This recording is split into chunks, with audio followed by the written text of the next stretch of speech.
जैसे हम किसी से अपना पूजा नहीं करवा सकते।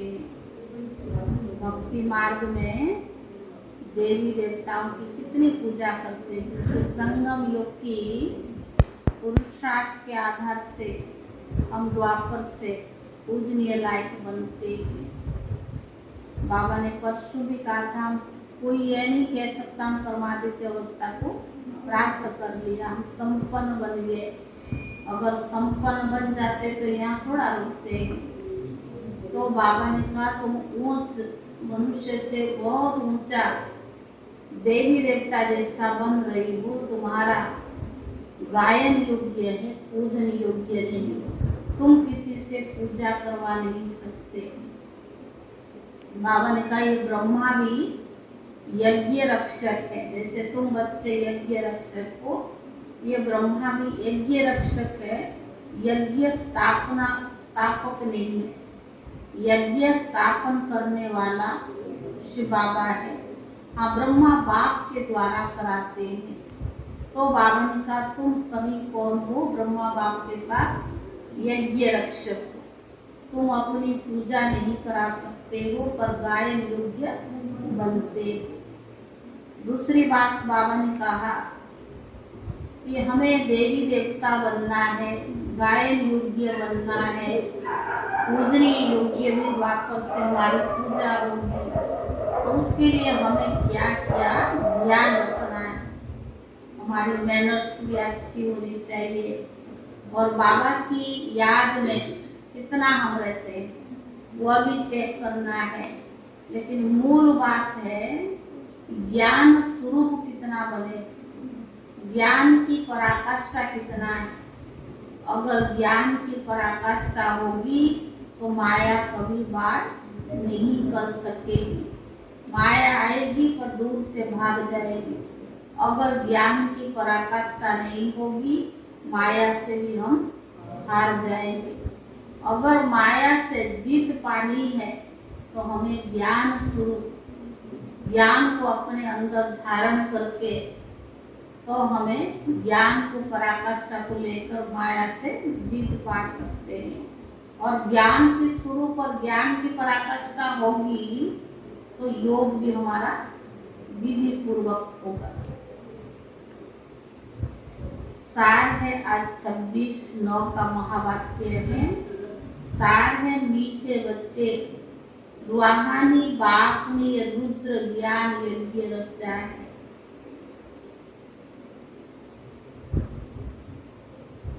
रूहानी बाप ने ये रुद्र ज्ञान यज्ञ रचा है। इस यज्ञ के रक्षक तुम ब्राह्मण,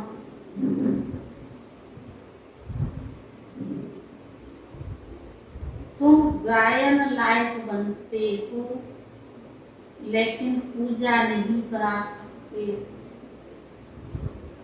तुम गायन लायक बनते हो पर पूजा नहीं करा सकते। प्रश्न है, तुम बच्चों में जब ज्ञान की पराकाष्ठा हो जाएगी तो उस समय की स्थिति क्या होगी? तुम बच्चों में जब ज्ञान की पराकाष्ठा हो जाएगी तो उस समय स्थिति क्या होगी? प्रश्न किया था।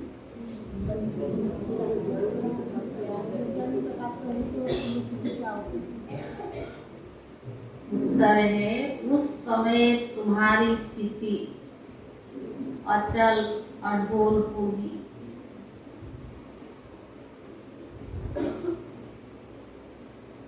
किसी भी प्रकार के माया के तूफान हिला नहीं सकेगी। तुम्हारी कर्मातीत अवस्था हो जाएगी।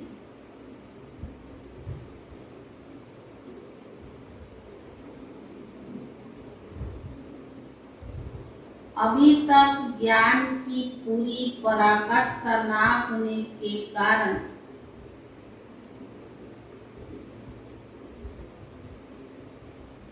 अभी तक ज्ञान की पूरी पराकाष्ठा ना होने के कारण माया के तूफान सपन आदि आते।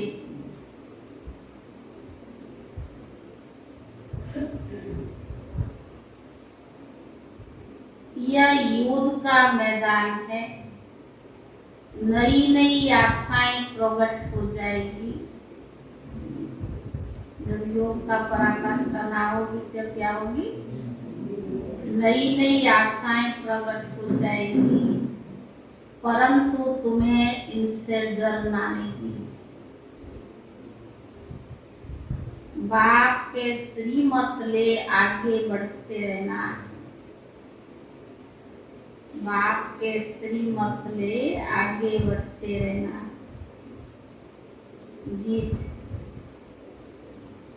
तुम्हें पाके हमने जहां पा लिया। ओम शांति। गीत तो बच्चों ने बहुत बार सुने हैं, अब उनके अर्थ में टिकना है। लक्ष्य को पकड़ लिया, फिर अभी हम बेहद के बाप से वर्षा ले रहे हैं। जिसको आधा कल्प याद किया है, रावण वर्षा सुनते हैं। दुनिया वाले तो इन बातों को नहीं जानते। तुम बच्चे जानते हो ये रुद्र ज्ञान यज्ञ है। यह कोई मनुष्य का यज्ञ नहीं है। प्रजापिता ने भी यह यज्ञ नहीं रचा है। यह रुद्र ज्ञान यज्ञ है। ज्ञान सागर अथवा खुद शिव ने यज्ञ रचा है। मनुष्य का यज्ञ नहीं है, ये भगवान का रचा हुआ यज्ञ है। यज्ञ ने तो अनेक प्रकार के रचते हैं ना, जैसे दक्ष प्रजापति कहते हैं। अब दक्ष प्रजापति तो है नहीं, ब्रह्मा है प्रजापिता। दक्ष प्रजापिता अक्षर कहाँ से आया? बाबा बैठ समझाते हैं।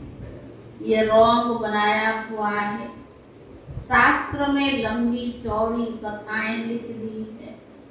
अब बाप कहते जो भी तुम सुनते आए भूल जाओ। मैं जो तुमको सुनाता हूँ वह सुनो। प्रजापिता तो एक ही होगा ना, जो यज्ञ भी रचते हैं। वह सब है मैत्रेय यज्ञ। यह है रूहानी बाकी रूहानी यज्ञ। इसमें चाहिए ब्राह्मण। वह ब्राह्मण तो है कुक वंशावली, और तुम ब्राह्मण हो मुख वंशावली। मुख वंशावली का पुजारी हो ना सकते। तुम पूज्य बनते हो, वह है पुजारी। तुम गायन लायक बनते हो, तुम्हारी पूजा अभी हो ही नहीं सकता। हाँ। तो बाबा ने कहा अगर देहधारी की पूजा करते ये भी रॉन्ग है। पवित्र है ही सतयुग में देवताएं। हिंदुओं की रस्म रिवाज है, जो स्त्री को कहा जाता है पति तुम्हारा ईश्वर सब कुछ है, तो पति के चरण धोकर पीती है। आजकल तो रिवाज भी नहीं रहा। पहले तो पति का चरण भी धोते थे, अब वो भी नहीं रहा। सिविल मैरिज ये अक्षर नहीं निकालते हैं कि पति तुम्हारा गुरु ईश्वर आदि है। यह सब ठगी है। इसीलिए चित्र भी बनाया है कि लक्ष्मी नारायण के पांव दबा रही है। समझते वो भी यह सब करती थी। हिंदू नारी को यह करना चाहिए। हाँ, पार्टनर से ये धंधा कराया जाता है क्या? किस्म किस्म के होते हैं, जो रस्म देखते वो चित्र बना देते हैं। अब वहाँ ऐसे थोड़ी हो सकता है कि लक्ष्मी बैठकर पांव दबाए। बाप कहते मैं खुद द्रौपदी का पांव आकर दबाता। सब आत्माएं द्रौपदियां है ना, उन्होंने फिर श्री कृष्ण का रूप दे दिया है। यह सब व्यर्थ बातें। तो बाबा ने कहा यहाँ राम को तो 4 भाई होते हैं, वहाँ बच्चा भी तो एक ही होता है, 4 बच्चे कहाँ से आए? बाप कहते मैं तुमको इन शास्त्र आदि का सार बताता हूँ, यह बातें बच्चों को समझाई जाती है, तुम समझा सकते हो। बाप कहते हैं तुम जो ये कसम उठाते हो वो भी सब झूठा उठवाते। क्या कहते कोर्ट में, भगवान को हाजिर नाजिर, तो बाबा से झूठा है। अब बाप कहते गीता, अब कहते गीता कृष्ण ने गाई, हाथ में गीता उठाते, फिर कहते ईश्वर को हाजिर नाजिर रख या जान सच बोलना। श्री कृष्ण भगवान को हाजिर नाजिर जान ये नहीं कहते, ईश्वर को ईश्वर के लिए ही कहते हैं कि भगवान को हाजिर नाजिर। कृष्ण गीता का भगवान है, यह अभी बुद्धि से बिल्कुल निकाल। झूठा कसम होने के कारण उनमें इतना ताकत भी नहीं रही। एक्यूरेट है एक धर्मराज, सुप्रीम जज वही सच्चा है। धर्मराज भी है और सुप्रीम जज एक ही।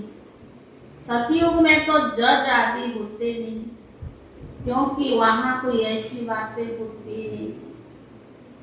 सब हिसाब किताब चुक्त कर घर चले जाएंगे। फिर नए सिर सतो प्रधान सतो रजो तमो में आएंगे।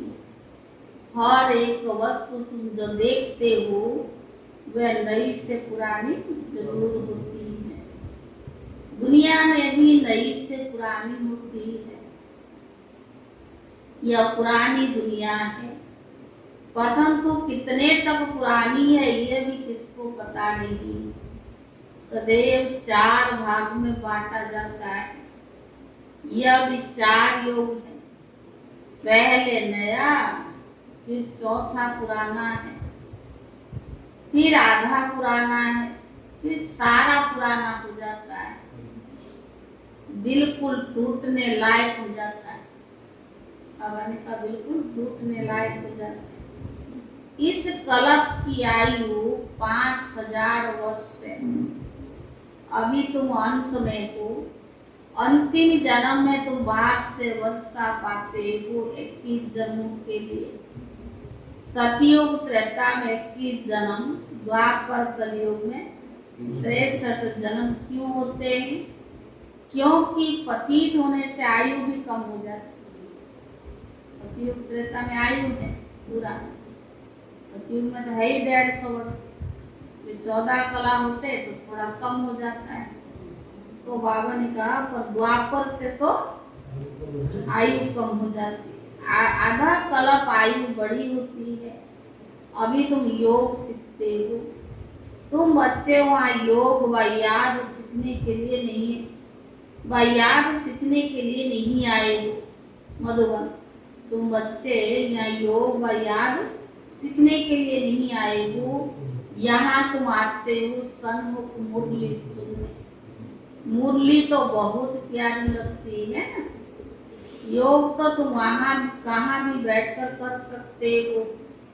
स्टूडेंट के इम्तिहान का जो टाइम होता है, कहाँ भी होंगे बुद्धि में इम्तिहान की बातें घूमती रहेगी। यहाँ तुम्हारी पढ़ाई और योग इकट्ठा है। पढ़ाने वाले को भी याद करना पड़े। बाप कहते बच्चे माँ में कम याद करो। भूल से श्री कृष्ण का नाम डाल दिया है। सन्यासी आदि तो श्री कृष्ण को याद भी नहीं करते। बाकी किसने कहा कि मनमनाभ? सत्यम ब्रह्मा तो नहीं कह सकता है। बाप इस मुख के आधार लेकर कहते बच्चे माँ में कम याद करो। यह सब पॉइंट बच्चों की बुद्धि में धारण होनी चाहिए, धारण करनी होती है। फिर समझाना होता है। कांग्रेस लोग कितना आवाज से बोलते थे, उनका लीडर था बापूजी, वो था जिस्मानी बापूजी, और यहाँ तो रूहानी बाप है। सभी का बाप तो गांधी जी हो नहीं सकते। श्री बाबा तो सबका बाप है, राष्ट्रपिता है और विश्व पिता है, अंतर तो है। ब्रह्मा भी बाप जरूर है, परंतु इस समय तुम इनको सिर्फ जानते हो, सारी दुनिया तो नहीं मानेगी, क्योंकि समझते नहीं। सारी दुनिया ब्रह्मा को बाप को नहीं मानेगी, समझते नहीं है। यहाँ हम बाप को निराकार शिव बाबा को कहते हैं, यहाँ कोई शरीरधारी को बाप को नहीं कहते, निराकार। वह सभी का बाप है। बच्चों को कितना पॉइंट समझाते, कभी आत्मा पर, कभी परमात्मा पर, कभी शास्त्रों पर। बच्चों को कितनी पॉइंट समझाते, ढेर के ढेर भारत में शास्त्र है, और धर्म वालों का तो एक शास्त्र होता है, यहाँ तो अनेक शास्त्र है। फॉलोअर्स जो भी कुछ सुनते सब सत सत करते रहते हैं, और एम ऑब्जेक्ट कुछ भी नहीं। जैसे जिस रूप से भारतवासी श्री कृष्ण को समझते, वैसे नहीं। राधे तो कुमारी है, श्री कृष्ण कुमार है, फिर कृष्ण का स्वामी कैसे कहेंगे? जब स्वयंवर व लक्ष्मी नारायण बने तब जाके स्वामी कहा जाए। छोटेपन में तो आपस में खेल पाल करते हैं, वो कोई पक्का स्वामी थोड़ा हुआ। बहुत है जो सगाई को भी तोड़ देते, अब लक्ष्मी नारायण को दिखाते हैं, परंतु नारायण के बाप तो नाम क्या है? तो नारायण बाप है तो उसका नाम, नारायण का बाप का नाम क्या है? कभी कोई बता नहीं सकेंगे। राधे कृष्ण का तो बता देंगे, वासुदेव है तो जसोदा ने इसको पाला, वो तो बता देंगे, पर नारायण का कोई नहीं बताएगा। पहला नारायण, इसका बाप दूसरा नारायण। तो बाबा ने कहा जब स्वयंवर के बाद लक्ष्मी नारायण बने तब तो स्वामी कहा जाए। छोटेपन में तो आपस में खेल पाल करते हैं, वो कोई पक्का स्वामी थोड़ा हुआ। बहुत है जो सगाई को भी तोड़ देते हैं, अब लक्ष्मी नारायण को दिखाते हैं, परंतु नारायण का बाप का नाम क्या है तो कभी बता नहीं सकेंगे। अब श्री कृष्ण के माँ बाप दिखाते, राधे और कृष्ण दोनों के माँ बाप अलग अलग है ना। राधे अलग और जगह की थी, कृष्ण और जगह की। फिर बाबा ने कहा सतियों की बातें सारा अगड़म बगड़म कर दिया है। लक्ष्मी नारायण के माँ बाप का नाम कहाँ है, नारायण का वर्थ कहाँ है, ये कोई नहीं जानता। फिर राधे कृष्ण फिर लक्ष्मी नारायण बनते, बाप कहते भक्ति मार्ग की कितनी बड़ी सामग्री है। ज्ञान में सिर्फ बीज को जानना होता है, बीज के ज्ञान से ही सारा झाड़ बुद्धि में आ जाता है। तुम जानते हो ऊंचते ऊंचा भगवान है जो परम धाम में रहते हैं, वहाँ तो सभी आत्माएं रहती है। सूक्ष्म वतन में तो सिर्फ ब्रह्मा विष्णु शंकर है। ब्रह्मा और विष्णु तो पुनर्जन्म में आते हैं, बाकी शंकर नहीं आता। जैसे शिव बाबा सूक्ष्म है वैसे शंकर भी सूक्ष्म है।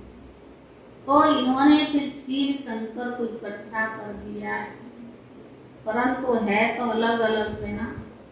शिव बाबा ब्रह्मा द्वारा स्थापना, विष्णु द्वारा पालना, फिर शंकर द्वारा विनाश कराते।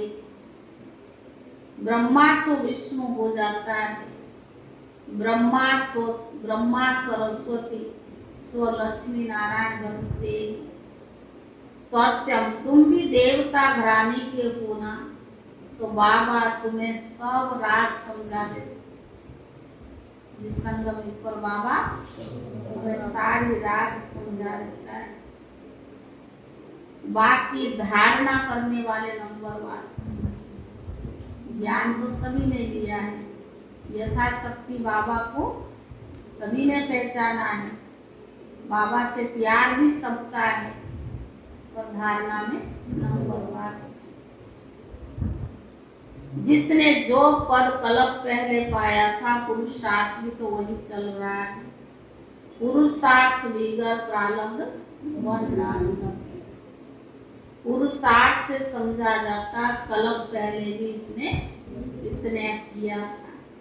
अभी तुम्हारी पढ़ाई चल रही है। रुद्रमाला विष्णु की माला गाई जाती है, बाकी ब्राह्मणों की माला है नहीं। क्यों? पुरुषार्थ कोई अवस्था कभी कैसा कुछ पता नहीं है, तो माला नहीं बन सकती। आज अच्छा चलते हैं और कल माया का गुस्सा भी लग पड़ता है। रुद्र माला बनने से फिर ट्रांसफर हो जाएगी। ब्राह्मण तो पुरुषार्थी है, तो बाबा ने कहा आज अच्छा चलते हैं, कल गिर भी पड़ते हैं, माला इनका बन नहीं सकता। आगे माला बनी थी, फिर 3-4 नंबर में आने वाले आज है नहीं, चले गए ना तेज छोड़। तभी तो बाबा ने वतन से नाम भी बंद करवा दिया। नाम कितने अच्छे दादी के, कहीं चले भी गए तो बाबा ने कहा क्योंकि आज है कल नहीं है, ये युद्ध का मैदान है ना, कुछ भी बात समझ में नहीं आए तो पूछो, क्योंकि तुमको औरों को भी समझाना है। कच्चे जो है वो मूंझ पड़ते, ज्ञान की पराकाष्ठा पूरा नहीं, बच्चे तो बाबा ने कहा क्यों क्या है मूंझ पड़ते। ब्राह्मणों में भी नंबर 1। कोई तो पूछते भी है कि बाबा ने समझाया है माया का तूफान तो बहुत आएंगे, तो उन पर कैसे विजयी बने। अनुभवी टीचर ना हो तो उनको कैसे समझा सके। अनुभव तो जरूरी है ना। ज्ञान मार्ग में अगर परिस्थिति पेपर ना आवे तो अनुभवी कैसे बने। सीधा चलते रहो, कोई पेपर ही ना आए, कोई कुछ समझा भी ना दे, तो कैसे आगे बढ़ोगे। तो आप अनुभवी तो बनना जरूरी है ना। आपके अनुभव के आधार से दूसरों को भी समझा सकेंगे। बाबा समझाते माया के तूफान सपन आदि भी कब आए, उल्टा सीधा सपन भी आए, जब तक ज्ञान की पूरी पराकाष्ठा आ जाए, कर्मातीत अवस्था हो। इस समय तो बहुत आएंगे, बुढ़ों को भी और ही जवान बना देंगे। इतना संकल्प विकल्प आएगा जो बुढ़ों को भी जवान बना देंगे। नई नई आशाएं भी प्रकट करेंगे। तुम कहेंगे आगे तो कभी ऐसे ख्याल भी नहीं आते थे। अरे युद्ध का मैदान है, तुम अभी आए। वैद लोग कहते हैं इस दवाई से बीमारी और बाहर निकलेगी। वैद लोग क्या कहते हैं, ये दवाई खाओगे ना बीमारी बाहर निकलेगी। तो बाबा तो अनुभवी है, सब कुछ बतलाते रहते। कौन अनुभवी? ब्रह्मा बाबा। उससे बाबा ने कहा इससे जरा भी डरना नहीं। कहते हैं ज्ञान में आने से तो पता नहीं क्या हो गया, इससे तो भक्ति अच्छी। मूंझते हैं ना, सबसे बच्चे अनुभूति हो जाती थी ना, वो एक फॉलो करने बातें ज्ञान स्वरूप यानी ज्ञान की पराकाष्ठा आ जाती है, तो ये बातें नहीं करें, नहीं है तो मुझसे। तो बाबा ने कहा वहां तुमको तूफान नहीं, बाबा ने कहा कहते ज्ञान में आने से तो पता नहीं क्या हो गया, इससे तो भक्ति अच्छी थी। बाबा कहते भले जाओ भक्ति में, वहां तुमको ये तूफान नहीं आए। बाबा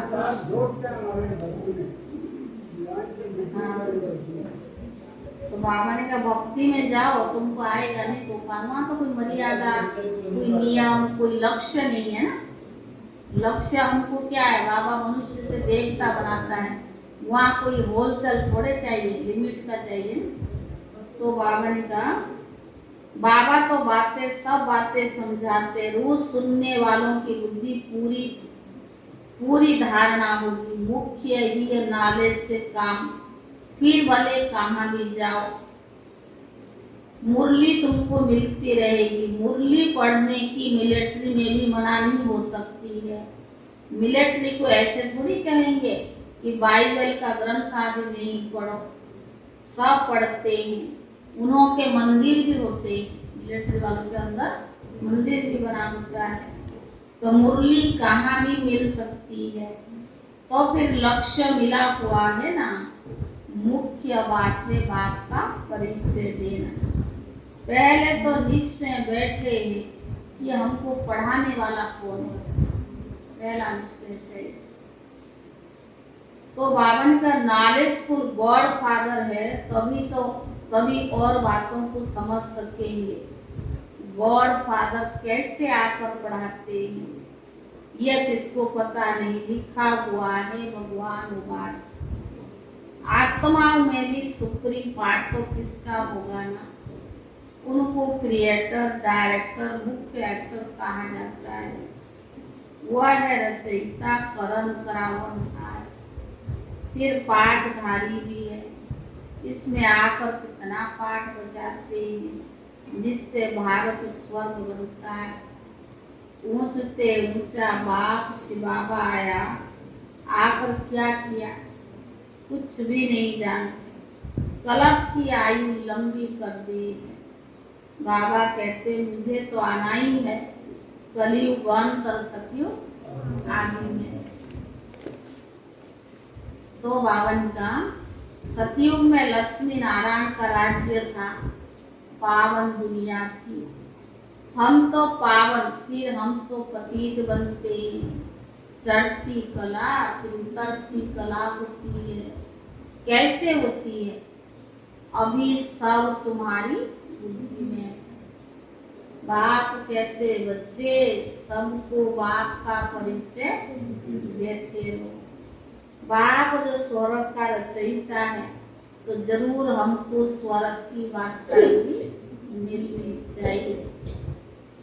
भारत की स्थिति अब नहीं है, इसीलिए भगवान को भी आना पड़ता है।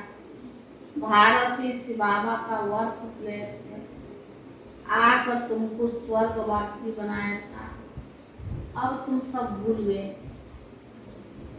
बाबा स्मृति दिलाते, मैं ही तुमको आकर स्वर्गवासी बनाया था, पर तुम भूल गए। भूल और अभूल का भी तो खेल है।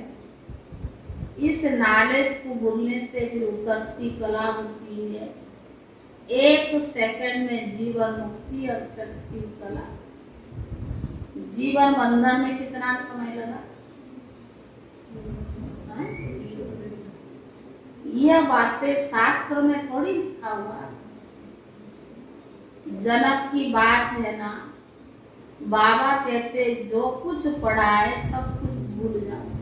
बाबा कहते जो कुछ भक्ति में पढ़ा सुना जो भी है सब भूल जाओ।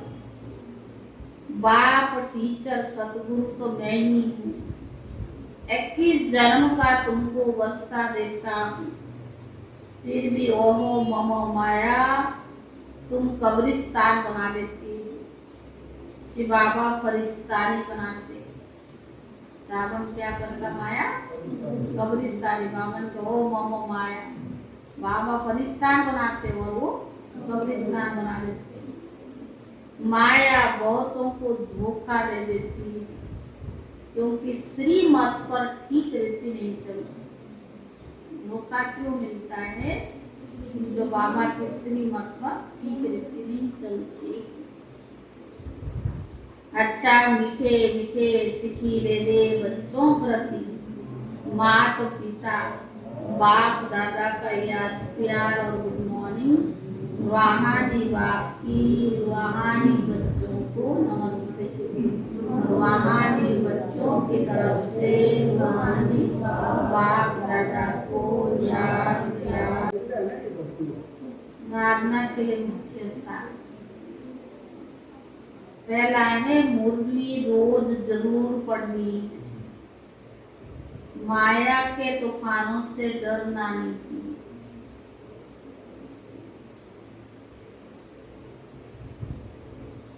किसी भी प्रकार के धोखे से बचने के लिए श्रीमत लेते रहना है। किसी भी प्रकार के धोखे से बचने के लिए श्रीमत लेते रहना है। दूसरा पढ़ाई और योग दोनों इकट्ठा है।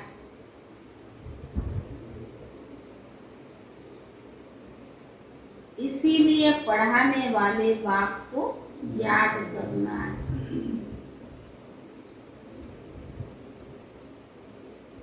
निश्चय बुद्धि बनना है और बनाना है। बाप का ही परिचय सबको देना है। बाप का ही परिचय सबको देना है। वरदान अकाल तख्त पर बैठकर अकाल तख्त पर बैठकर कर्म इंद्रियों से सदा श्रेष्ठ कर्म कराने वाले कर्म योगी भक्त। अकाल तख्त पर बैठकर कर्म इंद्रियों से सदा श्रेष्ठ कर्म कराने वाले कर्म योगी भक्त। कर्म योगी वो है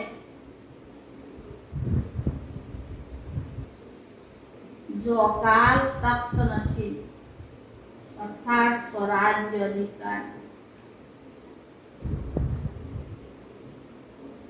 अकाल तख्त नशील अर्थात स्वराज्य अधिकारी और बाप के वर्षे का राज्य अधिकारी और बाप के वर्षे का राज्य अधिकारी जो सदा अकाल तख्त पर बैठकर कर्म करते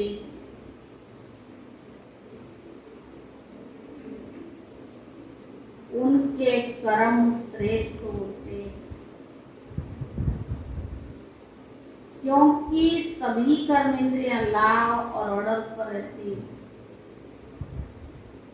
क्योंकि सभी कर्म इंद्रियां लाभ और ऑर्डर पर रहती है। अगर कोई तख्त पर तख्त पर ठीक ना हो तो लाभ और ऑर्डर पर चल ही नहीं सकता। अगर कोई तख्त पर ठीक ना हो तो ला और ऑर्डर पर चल ही नहीं सकता। तो तख्त नशीन आत्मा सदा यथार्थ कर्म और यथार्थ कर्म का प्रत्यक्ष फल खाने वाली होती है।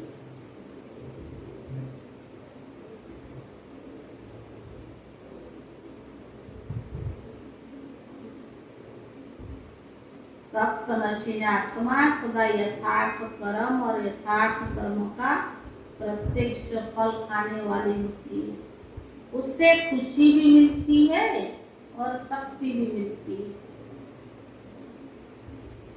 स्लोगन ब्रह्मा बाप के प्यारे वो है